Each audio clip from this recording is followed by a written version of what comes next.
Bienvenidos todos y todas a su programa Frente Radiosa, un espacio donde complicamos la política porque de eso se trata. Mi nombre es Jairén Noriega y me acompaña en la conducción Emilio Euskadi. Hola Emilio. Hola Jairén, buenas tardes a toda la audiencia de Pichincha Universal 95.3. Es viernes, 24 de abril del 2020 y siendo las 18 horas iniciamos Frente Radiosa, porque la política no es karma, sino democracia. Hablamos de frente. Les recordamos que esta es una coproducción de Ecuador para Largo, el Foro de los Comunes. Aquí sí hay texto y registro Aurora. Pueden encontrarnos también en nuestras redes sociales, Facebook, Twitter, Instagram, Spotify e iVoox como Frente Radiosa. Agradecemos también a Línea Dura, medio de comunicación digital ubicado en New Jersey, quienes retransmiten Frente Radiosa para la comunidad migrante en Estados Unidos. Les recordamos que pueden ver contenido extendido de nuestros programas por nuestras redes sociales. Bueno, sin más preámbulos, comencemos. Pandemia y estado de sitio. ¿Cómo luchar hoy? El pasado jueves 16 de abril, el Tribunal Constitucional de Alemania dictaminó que, incluso en el contexto de reclusión por la expansión del COVID-19, el derecho a la manifestación no puede ser cercenado. Esto es fundamental en un mundo hoy paralizado, pero que despidió 2019 y recibió 2020 con masivas movilizaciones. Dicho fallo pone de manifiesto una tensión fundamental. El deber de quedarnos en casa para precautelar la salud propia y colectiva no puede limitar las libertades que permiten disputar el ejercicio efectivo de los demás derechos. Así, los derechos políticos como expresarse, reunirse, manifestarse públicamente son anteriores al resto, pues a partir de ellos los demás pueden efectivizarse. Aquello es aún más cierto en circunstancias en que, por la pandemia, se vuelven a debatir cuestiones fundamentales, como la necesidad de reforzar la salud pública, los sistemas de protección social, la renta básica universal, etc. Demandas que requieren la acción colectiva de la ciudadanía, su voz de protesta, para ser procesadas por los gobiernos. El fallo del tribunal alemán abre un debate fundamental para países como Ecuador, donde el espiral autoritario del régimen que venía consolidándose antes de la crisis sanitaria. El virus es el escenario propicio para que dichas tendencias se exacerben. Hace poco, de hecho, la Judicatura llegó a prohibir la acción de tutela de derechos, aunque debió recular ante la impugnación en redes sociales. Al tiempo, la ministra Romo ha amenazado con la muerte cruzada a la Asamblea Nacional, en caso de que las leyes urgentes no sean apoyadas por esta institución. Si aquello prospera, se abre un ciclo de gobierno por decreto, que opera sin ningún poder de control, el sueño de los autoritarios. Gobernar en estado de excepción, en todo caso, es algo que parece normalizarse desde octubre de 2019, cuando bajo dicho estado las fuerzas del orden reprimieron de modo cruento a la población. Hoy estamos confinados en nuestras casas, mientras miramos con horror cómo el régimen acelera la tragedia sanitaria y económica que enfrenta el país y extorsiona al Parlamento con su disolución. Por ello conviene volver sobre el fallo alemán. No solo ratifica la centralidad democrática del derecho a la manifestación pública en tiempos de pandemia, sino que pone en aprietos a los estados que, apelando a la excepcionalidad, toman vías autoritarias para castigar a los que desobedecen el confinamiento, dinamitan los mecanismos jurídicos de protección, acasan reclamos populares y criminalizan determinados dirigentes, como es el caso del movimiento indígena, hoy perseguido. Este es el escenario ecuatoriano donde el Poder Ejecutivo reina a sus anchas sin que otra función estatal intervenga con decisión para garantizar derechos. En este contexto, ante la doble amenaza securitaria y sanitaria, nos preguntamos por las formas de lucha política de los pueblos, y el pueblo ecuatoriano en especial. ¿Podrían activarse a los fines de garantizar sus derechos y ejercer su soberanía democrática?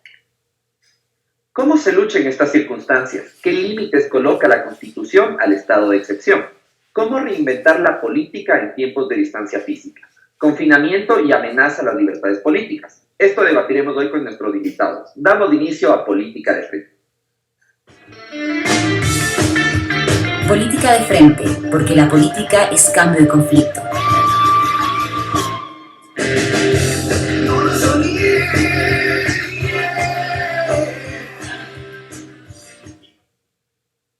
Recibimos a Leonidas Issa, dirigente del movimiento indígena y campesino de Cotopaxi. Bienvenido, Leonidas.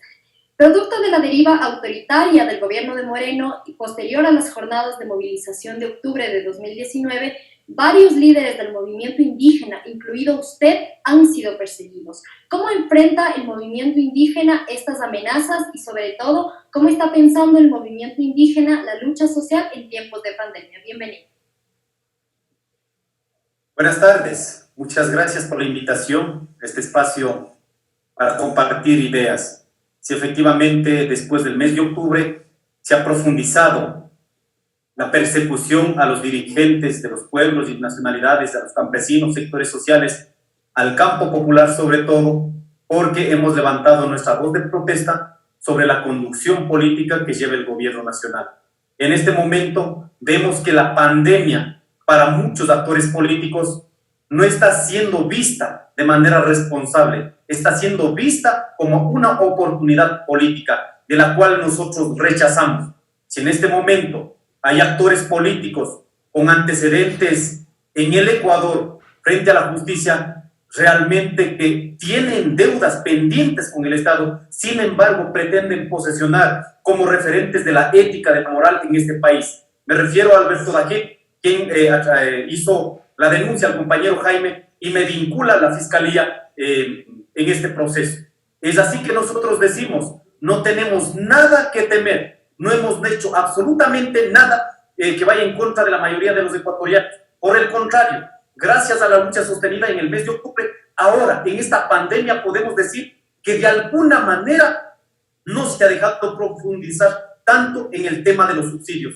Se puede imaginar, ecuatorianos, si en este momento tendríamos que enfrentar una pandemia con una crisis económica profunda, donde no vemos una política responsable destinada desde el gobierno nacional, tendríamos que estar lidiando con dos crisis absolutamente profundas. No digo que no tengamos en este momento la crisis, pero de alguna manera se ha paliado en ese sentido. Si en este momento, sin tener los subsidios eliminados, sin tener el incremento a los precios de los combustibles, en algunos productos, sobre todo en lo que se refiere a insumos de medicina o a medicamentos o a insumos de prevención, se han duplicado o se han triplicado en el 300, 400%. Y además de eso también, los productos finales, a cómo está llegando con niveles de especulación absolutamente altos. Por eso decimos, si sin subsidios están pasando esto, ¿qué hubiese pasado si es que con el incremento en el precio de los combustibles hubiera tenido que enfrentar esta pandemia? Seguramente todas las ramas de la economía hubieran cogido de este pretexto y hubieran incrementado a más no poder que no podría enfrentar la sociedad ecuatoriana. Por ello, ratificamos la decisión de lucha en el mes de octubre, fue absolutamente válida y no es el tema de subsidios para la crisis económica en el Ecuador. Hay otros temas de gran importancia, por eso hemos dicho hay que revisar la economía en su máxima estructura en todo el Ecuador y no podemos permitir que en este momento se vuelva a objetivizar el tema de los subsidios diciendo que es una oportunidad para el país. Es un acto vergonzoso de lo que están haciendo las autoridades o generando vocerías para confundir al pueblo ecuatoriano. Y por el contrario, en cambio, persiguen a los dirigentes quienes hemos enfrentado sobre una política injusta y nosotros con nuestras propuestas absolutamente claras para generar alternativa en este proceso de crisis sanitaria, económica, social y de legitimidad en este país.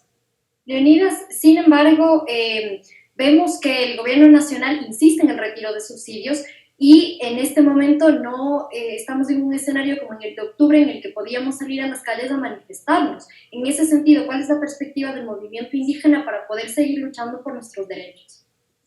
Tres cosas nosotros hemos dicho. Primero, es una convocatoria por parte del gobierno nacional, si es que decide eliminar los subsidios en situación grave del país, lo que está convocando es a un contagio masivo, porque la gente solo revisemos en la vocería del ministro, revisemos solo como referencia en redes sociales, hay un rechazo absoluto a la decisión del gobierno nacional y no va a depender de los dirigentes, va a ser una decisión de la ciudadanía de manera mayoritaria que tendrán que salir a las calles. En ese sentido es un acto absolutamente irresponsable por parte del gobierno nacional. La gente, en el momento que encarezca las cosas como está, en este momento que duplique, triplique los precios, la gente inmediatamente saldrá a la calle Eso significa que es un nivel de responsabilidad por parte del gobierno nacional que estaría convocando y sería desastroso en términos de salud, en términos de defender la vida. Entonces, aquí no es un problema del movimiento indígena, de los ciudadanos, es un problema de la conducción de las autoridades. Han tenido suficiente tiempo y han tenido posibilidades, han tenido alternativas, pero no se ha planteado, no se ha dado un manejo a esta crisis de manera adecuada, sino una crisis realmente que no ha conducido a resolver los problemas, sino a sostener las imágenes a nivel político. Y la segunda cuestión, nosotros ¿qué hemos dicho? En este momento se ha convocado al teletrabajo. Sí, perfecto, tenemos que cuidarnos la vida, necesitamos cuidar la vida para salir a luchar de manera física. Pero si tenemos que hacer un paro virtual, un paro en las plataformas, tendremos que hacerlo, pero no vamos a permitir que en este momento de crisis profunda se tope el tema de los subsidios. Simplemente decimos, la planificación integral de la economía de este país lo podemos hacer, pero no es posible que en este momento se piense que es una oportunidad en el tema de los subsidios. Cuando vemos que 1.400 millones de dólares no va a resolver el problema de la crisis profunda que tiene el país, será una parte, pero entonces empecemos por donde hay posibilidades, donde las hay. En este caso, los grupos económicos, solo quisemos el último dato, en el sistema de rentas internas, antes de que entremos a la etapa de la emergencia sanitaria en el Ecuador, 1.400 millones de dólares adeudan más de 500 empresas. ¿Por qué no se recauda a los que realmente tienen? ¿Por qué tenemos que cargar en este caso a la clase popular, a la clase media, pequeños, medianos productores, pequeños, medianos industriales? No es posible. Por ello tenemos que redefinir desde los sectores sociales, populares, clase media, tenemos que definir esta política y el gobierno nacional tiene que escuchar a la mayoría de los ecuatorianos. Leonidas, en un escenario, claro, en el que no podemos, es muy complicado por el tema de salud, volver a generar un movimiento popular de calle y de base, como ocurrió en octubre, ¿cuáles son las esperanzas o qué acciones ha desplegado el movimiento indígena dentro de la Asamblea Nacional o con algún partido en particular para tratar de frenar el avance de los dos proyectos de ley que fueron enviados a la Asamblea, que igual tienen un contenido casi tanto o incluso podría ser potencialmente más grave que la retirada de los subsidios? Así es, nosotros hemos dicho a través de nuestro bloque del movimiento Pachacuti, tienen que ser responsables y conducir hacia adentro de la Asamblea. En lugar de resolver el problema de la crisis, en este momento se ha puesto una presión política de muerte cruzada. Cuando revisemos las dos propuestas de la ley, uno que se refiere, en este caso, que se refiere a la ley orgánica de ordenamiento de las finanzas públicas. En esta ley, si bien es cierto, no es una nueva ley, con esta ley orgánica lo que pretende es, de la misma manera, lo que pasó en diciembre, desde octubre hasta diciembre, topar otros cuerpos legales. Esos cuerpos legales para topar no significa que en una semana, en un mes se va a discutir toda la estructura del sistema financiero, de las finanzas públicas en este país. Necesitamos ser absolutamente responsables. No se aproveche de este espacio, de este momento coyuntural para topar lo que realmente no va a beneficiar a la mayoría de los ecuatorianos. En la segunda ley hay 4 puntos que hay que analizar. Una primera cuestión, se convoca en este caso para discutir y aprobar la ley sobre el apoyo humanitario, en este caso para enfrentar el COVID-19. Pero hay que ver, en esta ley lo que se propone es crear un fideicomiso. Los sectores políticos, ¿qué están diciendo? Muy bien, que el fideicomiso sea privado y con aportes privados. Y preguntamos, el Ecuador en este momento, todo el Ecuador necesita capital fresco. ¿Y qué proponen ellos? Que ellos puedan vender, en este caso, puedan adoptar, digamos, una política hasta 6 años. Y en ese momento el sistema financiero entregaría la plata de manera directa al Estado. Eso significa que están buscando hacer negocio en esta crisis. Cuando vemos que el sistema financiero en este país, en el último año, en este caso del mismo informe de la Asociación de Bancos Privados, ganaron en este país 616 millones de dólares. Si esas utilidades en este momento ponemos a la disposición de la estructura económica del país, no tenemos que recurrir a las limotas que ellos están dando y tenemos que recurrir a recaudar de la mayoría de los trabajadores. Pongan al servicio esa plata que ganaron gracias al trabajo de los trabajadores, gracias a la explotación de la madre tierra, gracias a todo el sistema, incluso que han ganado bajo las políticas del Estado, pongan al servicio de todo, en este caso, del pueblo ecuatoriano. Y con eso podemos contener esta crisis que va profundizando cada día más. Por eso decimos, la ley que está proponiendo tiene que objetivizarse en dónde se puede contener. Este segundo tema que se ha visto dentro de la ley, se pretende el 64% del sector de los trabajadores públicos y privados recaudarían el 64% del supuesto apoyo humanitario que necesitarían. Pero preguntamos, ¿será que los mismos trabajadores tienen que sostener esta crisis o tendremos que ver con objetividad hacia dónde podemos sacar estos recursos? Pero además de esto, preguntamos a dónde va a ir a parar estos recursos económicos. Como hemos visto, está visto para dos lados. Uno, ni siquiera se profundiza el tema de asegurar el sistema de salud en este país. Se va a privilegiar para salvar las empresas. Y ahí dentro de la propuesta de la ley dice las empresas exportadoras. O sea, no pagan las empresas y sobre el esfuerzo de los trabajadores tenemos que salvar también. No es posible. Es una política injusta que quiere que recaiga únicamente sobre las espaldas de los trabajadores del campo y la ciudad. Por eso hemos dicho, tiene que haber una propuesta integral, como hemos venido discutiendo desde el mes de octubre. Aquí no pueden venir los intereses de ciertos grupos económicos salvaguardar y cuando carguemos al resto o a la mayoría de los ecuatorianos. Leonidas, hay un comentario adicional. En el proyecto de ley, en uno de los proyectos de ley que tú mencionabas, en las reformas al Código Orgánico de Finanzas Públicas, se elimina la prohibición de realizar donaciones de parte del Estado a actores privados. Vemos claramente que lo que se está intentando hacer desde el oficialismo es generar un escenario de menos control sobre las finanzas públicas para favorecer a ciertos intereses y ciertos grupos de poder. En ese escenario, y viendo también, porque bueno, superar la crisis también pasa mucho por una cuestión de solidaridad entre todos nosotros, te quería preguntar si el movimiento indígena ha organizado o está estableciendo algún mecanismo para tratar de evitar que se disparen los precios, para tratar de controlar un poco la especulación. ¿Qué medidas de protección se han tomado dentro del movimiento indígena para minorar el impacto del virus?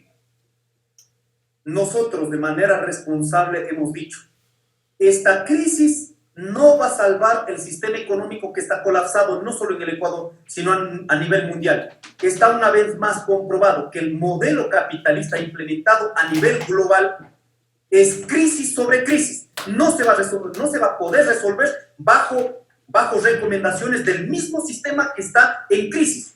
En consecuencia, tenemos que recurrir a otras formas de vida. Por eso hemos dicho, en este momento tenemos que volver a ratificar nuestros principios de vida. Ahora mismo nosotros hemos lanzado como una alternativa el plan de solidaridad. En cada territorio, en cada jurisdicción, tenemos que objetivamente ver quiénes de las familias, quiénes de los compañeros no van a poder acceder a través de la compra y venta los alimentos. Es así que en cada territorio se está haciendo este plan de solidaridad de manera gratuita. Además de eso también, en el segundo punto que usted nos ha manifestado, desde el movimiento indígena decimos absolutamente con claridad, sectores campesinos, agropecuarios, agricultores, nosotros estamos sacando la producción en este pleno crisis de la pandemia. Nosotros hemos decidido seguir produciendo el campo, pero además de eso necesitamos una política clara sobre canales de comercialización. ¿Cómo es posible que en este momento se garantizan las cadenas de comercio? Absolutamente tienen asegurado cadena Supermaxi, aquí, tía y todas las cadenas. Y los campesinos no tenemos por lo menos condiciones con prevención para poder comerciar en los mercados mayoristas. No la tenemos. ¿Qué hemos dicho allí? Una política de comercio capaz de que los productores sostengamos el campo, sigamos vendiendo. Y ahí también queremos decir, los costos de producción que corresponden a nuestros productos no se recauda en el momento que vendemos. Estamos subsidiando entre el 25 y 40% de nuestros productos. Pero el problema es que cuando llegan a las ciudades está duplicado hasta triplicado. Entonces, no hay una política que fijen en este caso un comercio justo. Por eso hemos dicho, nosotros vamos a sostener la producción, pero inmediatamente el Estado central debe garantizar toda su infraestructura, desde el gobierno central hasta la última gobierno local, la infraestructura para garantizar los canales de comercio justo. En ese sentido, nosotros nos mantenemos en esta propuesta de que vamos a seguir sosteniendo la producción, incluso subsidiado, pero debe haber una política para comerciar de manera justa. En este sentido, el gobierno nacional, estos temas centrales, no está tomando decisiones. Lo único que están haciendo es campañas de sostenimiento de las imágenes de las autoridades. Eso no corresponde en este momento. Leonidas, en el supuesto de que sea jurídica y políticamente posible tener una manifestación, aunque sea pequeña, lo hemos visto en Argentina, en Chile, en otros países en el mundo, la gente está manifestándose, incluso guardando la distancia que corresponde para evitar contagios. Es evidente, digamos aquí, que en este país la población, como en muchos otros países, vamos a tener miedo a exponernos al contagio. Por lo tanto, ¿cómo podríamos evocar y convocar a una protesta social? Y en ese caso, ¿qué es lo urgente para protestar? Usted manifestaba distintas formas, como por ejemplo hacer paros virtuales. ¿Qué otros mecanismos ha pensado el movimiento indígena? Y en esta alianza que usted menciona con otros actores del campo popular, por ejemplo los trabajadores, que son una parte de la población importante que está viendo en este momento afectados sus derechos, ¿cuáles han sido las articulaciones o qué acciones se han pensado alternativas, digamos, a la protesta social en las calles, dado el confinamiento? Nosotros el día de mañana tenemos la asamblea de manera virtual de la Ecuarunaria. Tenemos una resolución de la CONAIE y se ha convocado a esta unidad del Gran Frente Unitario, como es con los trabajadores campesinos indígenas. La próxima semana estará definida una estrategia.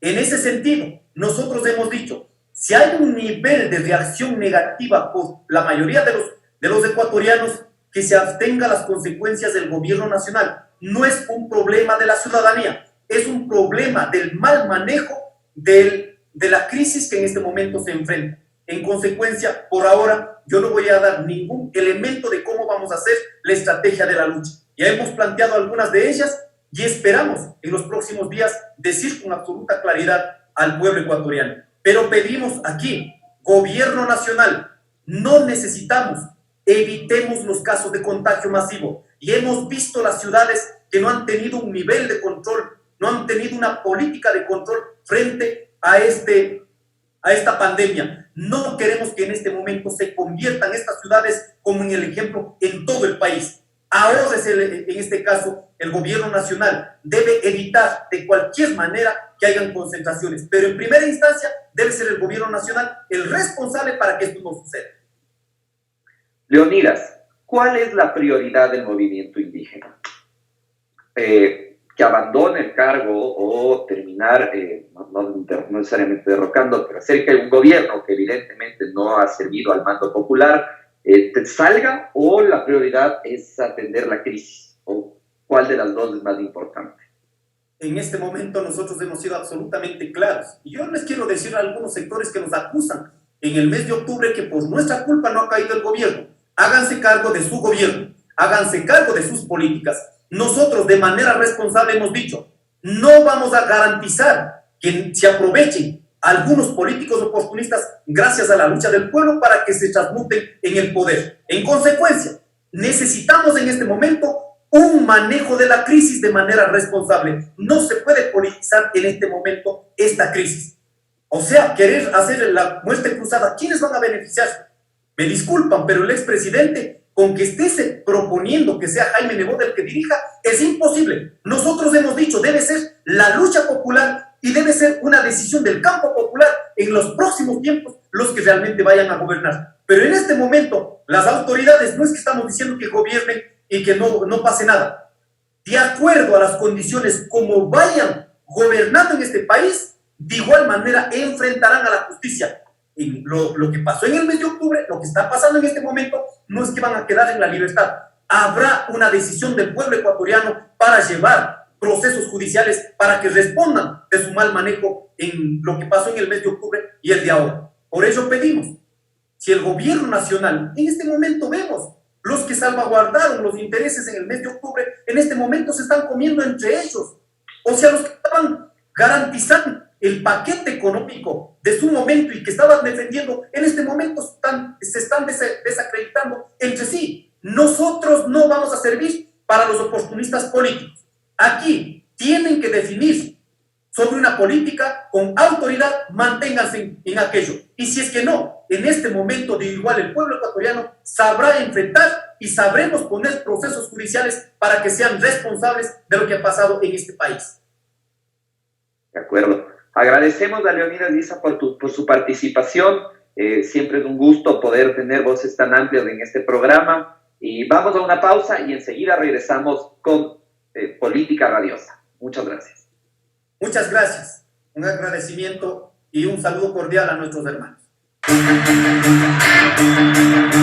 Agitamos la política, de eso se trata. El conflicto no es karma, sino democracia.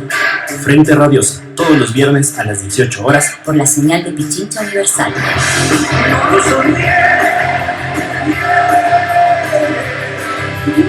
programa Frente Radiosa. Les recordamos que estamos en la señal de Pichincha Universal 95.3 FM. Además, pueden encontrarnos a través de Facebook Live de Pichincha Comunicaciones o seguirnos a través de nuestras redes sociales, Twitter, Facebook, Instagram, Spotify e ebooks como Frente Radiosa.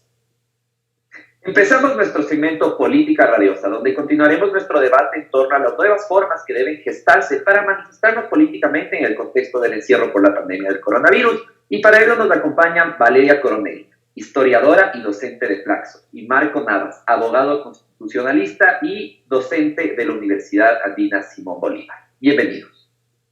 Bienvenidos Valeria, Marco. Yo quisiera iniciar con usted, Marco, con una pregunta de tipo jurídica sobre el estado de excepción. ¿Cuál es el marco de acción que tenemos las y los ciudadanos para realizar, entre otras cosas, manifestaciones públicas, por ejemplo, en el contexto de la pandemia y en el contexto también de la restricción de movilidad, que han sido una de las medidas que ha impuesto el gobierno para poder contener la propagación del virus? Bienvenido. Gracias, un saludo cordial a la audiencia. Bueno, el estado de excepción hay que entenderlo como una institución que está dentro del régimen constitucional y que tiene que ver con situaciones extraordinarias como la que vive en este momento el Ecuador y el mundo respecto de la pandemia. El estado de excepción tiene reglas muy claras y fijas. Hay una cantidad de derechos que se pueden limitar. En este caso, en los decretos del presidente Moreno, lo que se ha limitado es la libertad de asociación y de reunión, no los derechos de participación política. Se ha limitado también la libertad de tránsito y los demás derechos siguen vigentes. De hecho, la Corte Constitucional, en su dictamen de constitucionalidad del estado de excepción, pues le recuerda a las autoridades del Estado que el resto de derechos siguen vigentes de manera amplia. Entonces, esa sería la respuesta. No están limitados propiamente los derechos de participación. El derecho de tránsito consiste en, no es la libertad de moverse, incluida la libertad de, por ejemplo, de los ecuatorianos de poder regresar del exterior al Ecuador. Ok, o sea, no transitar hacia la Plaza Grande, por ejemplo. Exactamente. Están limitados sobre todo en una zona de seguridad que es la provincia del Guayas. Hay razones para eso, la Corte ha valorado esas razones, yo creo que de manera formal y material, y tenemos unos dictámenes que nos dicen lo principal es esto: hay unos derechos de participación que se pueden seguir ejerciendo mientras tanto no choquen con otros derechos, ¿no es cierto? Hay unos derechos de participación que demandan quizá medidas creativas para poder ser ejercidos que no sea la reunión física de las personas. Okay. Y obviamente hay una libertad de opinión, hay una libertad de debate. De hecho, yo creo que la Corte Constitucional pudo y creo que todavía tiene la oportunidad histórica en su seguimiento de oficio de los decretos y los dictámenes que ha emitido sobre esos decretos, el convocar a una serie de sectores sociales para que evalúen la respuesta que ha pedido la Corte al Estado respecto del cumplimiento del estado de excepción. Entonces, ahí ya un mecanismo que se suele llamar en sentido amplio justicia dialógica y que es una oportunidad histórica de la Corte para, más allá del formalismo que ha exhibido la Corte en estas decisiones, más allá de eso, poder ir construyendo una justicia constitucional que se vincule con la comunidad política y que la gente, los sectores sociales, digamos, colectivamente e individualmente puedan sentirse parte de esa labor tan importante que es el control constitucional. Porque si no hay control constitucional, no hay Estado democrático, no hay régimen democrático, no hay Estado de derechos. Valeria, respecto de no poder manifestarnos como lo hemos hecho hasta, por ejemplo, en octubre, en diferentes países han proliferado algunas alternativas, que es también lo que decía Marco, hay que ser un poco creativos en el ejercicio de la protesta social. Por ejemplo, en Argentina y Chile, pocos protestas de cientos de personas con distanciamiento y los recaudos sanitarios necesarios. En Colombia se han colocado insignias en las ventanas de las casas. En Italia y en otros países se aplaude desde los balcones. Entonces, en ese sentido, Valeria, ¿cómo podemos ejercer el derecho a la protesta en tiempos de excepción y reclusión en Ecuador? ¿Y por qué no han prosperado los llamados cacerolazos? Hola, quisiera saludar primero a toda la audiencia y agradecerles por la invitación. Quisiera empezar por lo último. Me parece que una de las razones por las que no ha progresado el cacerolazo ahora y en cambio en octubre prosperó, recordábamos con emoción la presencia del cacerolazo en ese momento de movilización, justamente en un contexto de estado de excepción. Estábamos dentro de las casas cuando hicimos el cacerolazo, pero en ese momento estaba conectado el cacerolazo con la presencia de un sujeto colectivo que se había formado en los días de lucha y en los días de crítica a las decisiones antipopulares que se estaban tomando, de presencia en la ciudad e incluso de coincidencia entre actores. Entonces había un sujeto colectivo que se activó, que fue el referente para los cacerolazos, y los cacerolazos lo que hicieron fue como traer a la memoria lo que recientemente se había constituido como sujeto político en la lucha.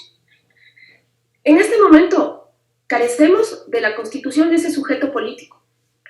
Uno de los obstáculos para que exista ese sujeto político, que lo sentimos y por eso estamos interrogándonos sobre eso, agradezco las preguntas que nos extiende el programa.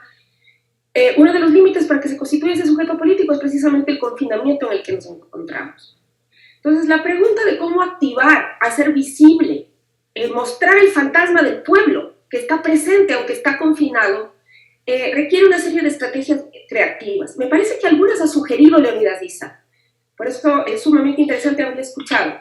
Él nos habla de redes de comercio popular y de redes de producción y de sostenimiento de la alimentación nacional de origen campesino. Él se refiere a estas redes como actores económicos.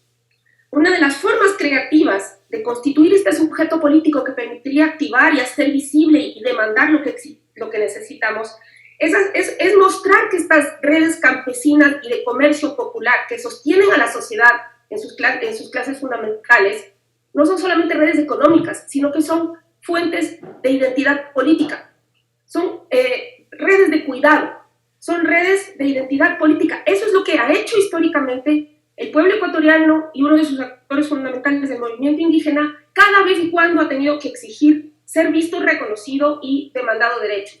Mostrarse en el territorio. El modo de mostrarse en el territorio ahora no va a ser inmediatamente salir a las calles, aunque podríamos hacerlo con ciertas medidas. Es iluminar y mapear en dónde están ubicadas esas zonas de producción, a través de qué redes históricas, tradicionales y modernas, innovadoras y también históricas, a través de qué redes circulan los intercambios populares y qué es esas redes que debemos precisamente fortalecer. Es decir, dar una identidad política a las que son ya hoy redes de cuidado y de reproducción de la vida humana, que en gran parte están conectadas con los actores populares. Valeria, Marco, si bien es cierto que, digamos, como dice Valeria, hay la ausencia de este actor político que pueda como encarnar, digamos, todas las necesidades y las demandas que como sociedad ecuatoriana estamos teniendo en este momento, a mí me parece que uno de los sectores que está siendo más afectado en este momento son el sector de los trabajadores, que han vivido muchos despidos sin que haya en el Estado un nivel de protección de sus derechos, Sin embargo, por ejemplo, algunos trabajadores de algunas empresas han subido videos a las redes sociales en concentraciones fuera de las empresas y vemos, claro, al Estado, a la Policía Nacional, resguardando más bien las empresas en lugar de estar protegiendo a los ciudadanos que en ese momento se estaban manifestando. Sin embargo, esto se ha quedado como acciones puntuales de los trabajadores de ciertas empresas. Está Confiteca, están otras que hemos visto en redes sociales. La pregunta un poco es para entender por qué no logramos como sociedad que los distintos actores podamos tener una red, digamos, de soporte y de sostenimiento y a través de eso poder como manifestarnos de distintas formas. Marco. Creo que es cuestión de ir articulando fuentes y formas y tecnologías. Cuando Valeria se refería a las redes, digamos, económicas, que además yo comparto el criterio, son redes de cuidado, son redes políticas, identitarias, también estaba pensando en las redes sociales, las así llamadas redes sociales, donde de cuando en cuando se crean una serie de tendencias, de temas, de asuntos que se tematizan y se convierten en problemas públicos. Yo me pregunto, por ejemplo, si bien la Corte Constitucional niega una acción de incumplimiento pedida por un colectivo de abogados activistas constitucionales, pero ¿qué tan influyente fue la actividad en redes, que fue tendencia, digamos, la crítica a la Corte Constitucional? ¿Qué tan, cuánta influencia tuvo en que la Corte después de oficio comience, aunque sea de manera un tanto formal, pues comience a controlar los decretos de estado de excepción? Entonces, yo creo que es importante ir identificando cómo construir puentes entre estas formas tradicionales, nuevas, entre las formas de copresencia y la presencia virtual, para que distintos actores políticos vayan dialogando en torno a la construcción de temas concretos. Por ejemplo, cómo defender a los trabajadores. Ahora Leonidas Issa ya lo dijo, digamos que están articulando de alguna manera con el movimiento de trabajadores. Entonces, estas cosas a veces se construyen lentamente, a veces necesitan de un detonante, que generalmente es un detonante negativo, para que los sujetos identitarios que están latentes por ahí se vayan articulando. Lo que se me ocurre decir en ese sentido es precautelar la capacidad de los ciudadanos en nuestras distintas formas, de los ciudadanos campesinos, de los citadinos, de las clases medias, de las clases populares, de irnos articulando en torno a temas muy importantes, que son los temas en general que están, por ejemplo, ¿no es cierto?, en los decretos de la Corte Constitucional. Digamos, ¿qué pasa con los derechos? Esto no está, pero ¿qué pasa con los derechos de los trabajadores? ¿Qué pasa con los dos proyectos urgentes que se están debatiendo en la Asamblea Nacional? ¿Cuáles son las alternativas políticas y si realmente esas alternativas benefician a personajes políticos y a las élites o a la comunidad? ¿Qué pasa con los derechos de los trabajadores? ¿Cómo reactivar la economía? Entonces hay alguna cantidad de temas que habría que ir identificando y sistematizando y creando espacios de diálogo específicos sobre esos temas. Vale. Bueno, me parece que ha habido ocasiones en las que las demandas de los trabajadores y la presencia de los trabajadores y la demanda de movimiento de mujeres o de distintos grupos que conforman el movimiento indígena han logrado encontrarse y crear una especie de ensamblaje del campo popular para observar un horizonte común contrario al neoliberalismo. Esa confluencia no se ha logrado frente a la pandemia todavía, pese a tener tan cercana el referente de octubre. Pero ya en el referente de octubre se observó que confluían en las calles y en la misma agenda trabajadores formales y también los trabajadores precarios que provienen precisamente de la zona campesina en parte, incluso clases medias de raigambre popular, lo que en la zona andina se llama la clase media chola. ¿Cómo volver a hacer esta confluencia? Me parece que es un momento de pasar de la política de lo particular, de la política que afirma solamente la identidad de cada movimiento. Es decir, sí, efectivamente el discurso feminista colocó el concepto de cuidado para interpelar el régimen capitalista que es subsidiado por el trabajo no remunerado y toda su complejidad de afectos en el plano doméstico. Lo mismo hizo el movimiento indígena en la década del 30, debo decirlo, el problema del cuidado social. Pero debe ser ese discurso un discurso de autorreferencialidad del movimiento, es decir, quién lo hizo primero, o el movimiento indígena coloca la responsabilidad que ha tenido histórica de mantener la alimentación de la sociedad. Cada uno de los movimientos ha tenido un reclamo también de reconocimiento de su etnicidad y de sus raigambres de gobierno para contribuir al Estado plurinacional. El movimiento obrero tiene su propia trayectoria de identidad, pero es momento luego de expresar la conflictividad extrema en la que se encuentra cada uno de estos actores, confluir en la construcción de una voluntad colectiva. Yo diría, hubo una que se llamó La Nación. También hubo un referente importante que es el proyecto plurinacional, pero como nación soberana que orienta el Estado y que sabe cuáles son los prejuicios fundamentales a los que está confrontado. Entonces creo que la forma es esta de construir nuevamente un imaginario colectivo, de confrontar desde lo popular lo que es la privatización y la ley de exterminio a la que está sometido en este momento el pueblo. Hay redes de parentesco entre las clases trabajadoras y las clases campesinas y las clases medias, dependientes de su salario o incluso contribuyentes a la construcción del Estado. Pero si no hay esas redes de parentesco que son clásicas y han sido un poderoso elemento para la construcción de la política popular en la región andina, el parentesco entre trabajadores y campesinos ha sido fundamental en la construcción de la política de izquierdas en la región andina. Pero si no hubiera ese parentesco, es momento de hacer lo que hizo el movimiento popular y las izquierdas ya en el siglo XX ante una de las crisis más desastrosas. Identificarse, tener empatía, mostrar la correlación de dependencia que existe entre las clases sociales y construir un horizonte común. Marco y Valeria, la reclusión también hace que los movimientos sociales, organizaciones y colectivos no puedan reunirse presencialmente para organizar o fraccionar. Hoy esa coordinación está mediada por plataformas digitales. No obstante, la deriva autoritaria del gobierno sugiere que ni siquiera en ese ámbito estamos del todo seguros. Entonces, vamos primero con Marco. ¿Cuál es el lugar de la seguridad y de la privacidad en los espacios virtuales de coordinación de acción colectiva? Sí.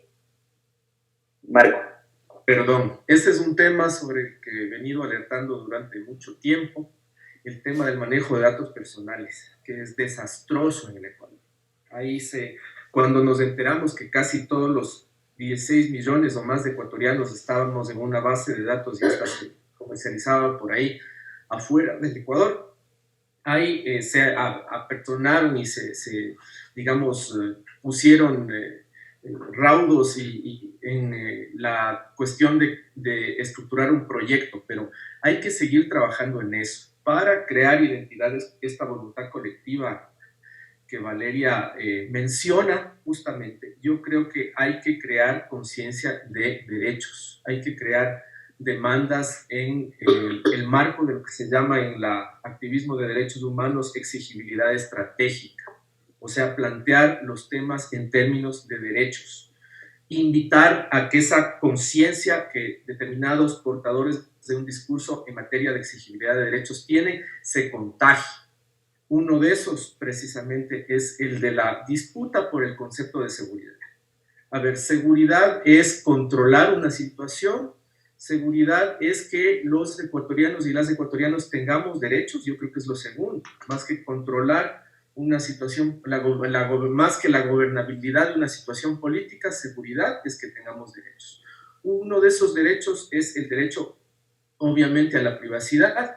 Otro es un derecho acompañado a poder expresar la opinión en las redes sociales dentro de los límites que el mismo sistema de derechos establece, pero dentro de esos límites poder tener libertad de expresión, libertad de información. Fíjense la duda que tenemos en gran parte, y yo creo que de los ecuatorianos, en el manejo de los datos mismos de esta crisis, ¿no? No tenemos certezas, hay posiciones distintas. Y los mismos altos funcionarios públicos, digamos, dicen y admiten que hay esa duplicidad o triples o cuádruples datos sobre el tema. Entonces, esas son seguridades que tienen que ver con derechos. Y yo insisto en esto de que la lucha o una forma de articular, digamos, convertir lo que son las necesidades populares en demandas populares es a través de un discurso de derechos. Eso es fundamental para ir articulando, digamos, determinadas posiciones que hagan precisamente y que orienten las decisiones públicas, aunque sea por cierta presión, pero todo dentro de un sistema democrático. No hay que olvidar que el conflicto no es una cosa extraña en democracia, sino más bien muchas veces es la esencia de la democracia. Y para eso se necesitan derechos. Valeria, De acuerdo. pongamos que es jurídica y políticamente posible hacer una manifestación, aunque sea pequeña. Es evidente que buena parte de la población tendrá miedo digamos, a exponerse al contagio y por lo tanto, en ese contexto, ¿cómo convocar y cómo evocar a una protesta social? ¿Cuál es el papel del miedo que tenemos al contagio en esa posibilidad de hacer política respondiendo a casi que decreto de muerte que tiene el gobierno en contra de la población ecuatoriana? ¿Cómo logramos pasar de todo el dolor que estamos sintiendo, no solamente en Guayaquil, sino en todo el país, por todo lo que está sucediendo? ¿Cómo pasamos del dolor a la rabia y finalmente a la organización? Bueno, yo creo que parte de la creatividad que ustedes nos han convocado a pensar no es solamente innovadora. La creatividad tiene que ver con rescatar algunos de los patrimonios que tenemos y que estamos descuidando en un momento en que necesitamos activarnos democráticamente. No es el único elemento del repertorio de la lucha social el formarse presencialmente. Tenemos que demandar la activación de los poderes autónomos del Estado. O sea, utilizar los canales democráticos que utiliza y que cada vez va a utilizar más el esquema de estados autoritarios a nivel internacional, dentro del cual se está construyendo un modelo también en el Ecuador y en Bolivia y en la región andina de manera bastante violenta, que es el uso del concepto de seguridad y el control de la organización, como si la sociabilidad y la organización política fueran un peligro para la salud humana, mientras al mismo tiempo se están abriendo ya desde ayer, casi que por orden de Donald Trump, en todos los países aliados o subalternos, se están abriendo los mercados y la forma de mercados de tipo oligopólico y de tipo de acumulación oligárquica. Y a mí se están abriendo los mercados, no importa el sacrificio humano que eso implique, pero se están cerrando los canales democráticos.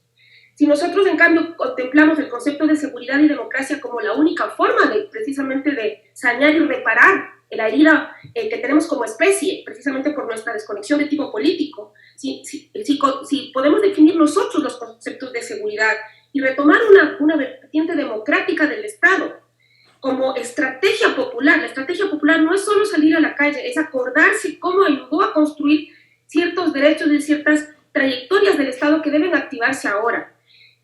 Utilizarlos el espacio mediático. El espacio mediático puede ser un espacio de vigilancia si hay una judicialización de la política, pero puede ser el espacio de hacer público lo que ya no queremos que sea privado, que no sea solo la responsabilidad de las mujeres o la responsabilidad de las comunidades o la responsabilidad de las familias. Justamente el caso de Alemania, de Hesse, no solamente el rescate del derecho a la protesta lo relevante ahí, sino la crítica que se hace a la idea de que en Alemania pueden salir dos personas a la calle juntas, con una distancia.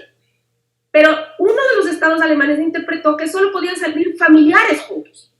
Y la demanda contra esa lectura que hizo el estado de Hesse es que pueden salir dos personas que sean compañeros de una organización política. No tienen por qué ser papá y mamá, no tienen por qué ser mamá e hijito. Entonces es una versión autoritaria y de una trayectoria autoritaria. Entonces, la idea es rescatar el derecho que tenemos a las sociabilidades de afinidad, a las sociabilidades políticas, y no volver esto un problema de confinamiento doméstico, patriarcal, utilizar los legados de nuestra construcción de Estado, reclamar la autonomía de los poderes y utilizar y hacer público, primero, la presencia de un actor social extenso y de carácter nacional, colocado en distintos espacios del territorio, en red, que sostiene la nacionalidad, y hacer esfera pública. O sea, construir lo público es lo que nos corresponde ahora, no garantizar la privacidad en un sentido en el que finalmente terminemos nosotros cargando con el desastre que se armó por la acumulación oligárquica.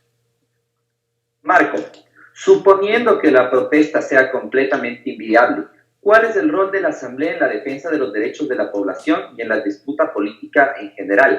¿Qué debemos de exigir a nuestros representantes? Pero sobre todo, ¿cómo ves tú los canales institucionales para que la Asamblea pueda procesar el conflicto político en esta crisis?